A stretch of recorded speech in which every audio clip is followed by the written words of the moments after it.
دوسرا سوال کافروں کی بنائی ہوئی فلموں کے بارے میں، وہ فلمیں جنہیں کفار نے بنا دی ہیں انہیں دیکھنے کا کیا حکم ہے؟ تو جواب میں فرمایا اگر عریان یا نیما عریان ہو اور شہوت کی نگاہ سے دیکھ رہا ہو تو حرام ہے، بلکہ احتیاط واجب کی بنا پر بغیر لذت کے بھی عریان اور نیما عریان فلموں کا دیکھنا حرام ہے، جائز نہیں ہے۔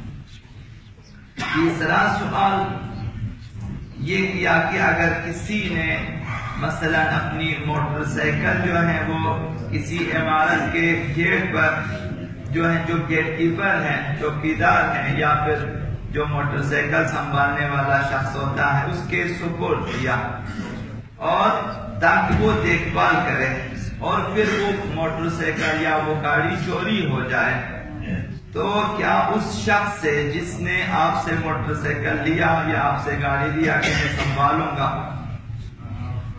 کیا وہ ذمہ دار ہے کہ وہ ہم اس سے مطالبہ کر سکتے ہیں؟ اس سلسلے میں فرمایا اگر اس نے نگرانی میں غفلت کی ہے، دیکھ بھال میں غفلت کی ہے، تو وہ ذمہ دار ہے کہ وہ آپ کو موٹر سائیکل کی یا اس گاڑی کی یا سائیکل کی قیمت ادا کرے۔ یہ کہ ایک شخص امین ہے کہ آپ اس کے ہاتھ میں یا امانتاً دے دیتے ہیں کہ اسے سنبھالیں، یا وہ کرایہ دار ہے، وہ کرائے پہ ہوتا ہے کہ آپ سے وہ کرایہ لے لیتا ہے۔ دونوں صورتوں میں اگر اس نے غفلت نہ کی ہو، جس طرح سے دوسرے گاڑیوں کو، دوسری موٹر سائیکلوں کو، دوسری سائیکلوں کو رکھتا اس نے بھی رکھا اسی ترتیب سے، اور جس طرح دوسروں کی دیکھ بھال اسی طرح دیکھ بھال کیا، پھر بھی اگر چوری ہو گئی تو وہ ذمہ دار نہیں ہے۔ لیکن اگر اس نے غفلت کی ہے، کوتاہی کی ہے، تو وہ ذمہ دار ہے۔ حضرت آقا امیر المؤمنین علی بن ابی طالب علیہ السلام نے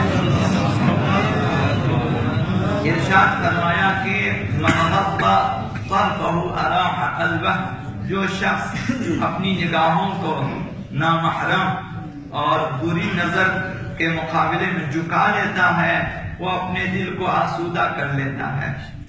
بری نگاہ ترک کریں، دل آسودہ رہتا ہے۔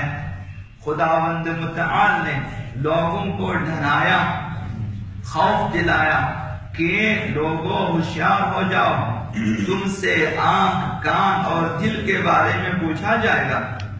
یہ جو ہمارے دل ہیں، یہ جو ہماری آنکھیں ہیں، یہ جو ہمارے کان ہیں، ہم سے ان اعضاء کے بارے میں قیامت کے دن سوال ہوگا۔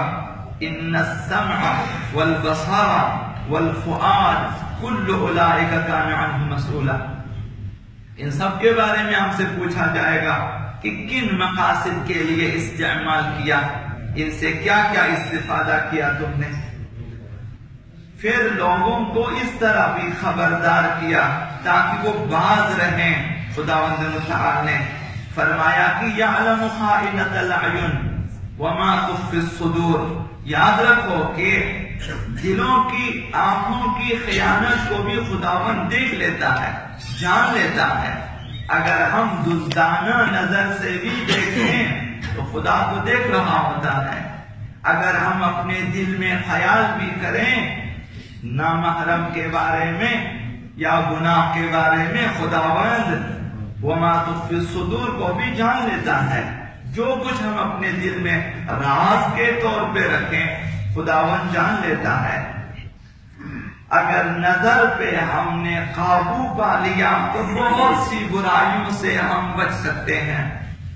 جب نگاہ نامحرم کی طرف نہیں اٹھے گی تو دل میں کشش بھی پیدا نہ ہوگی، اور جب دل میں کشش پیدا نہ ہوگی تو انسان گناہ کے ارتکاب سے بھی بچے گا۔ اللهم صل باسمك العظيم الاعظم العز الاجل الاكرم يا الله يا الله يا رحمن يا رحيم يا مقلب القلوب ثبت قلوبنا على دينك اللهم اهدنا من عندك واغفر علينا من فضلك وانشر علينا من رحمتك وانزل علينا من بركاتك بحق محمد وآله الطيبين الطاهرين. اللهم ارحم المؤمنين والمؤمنات. رحم الله من يقرأ الفاتحة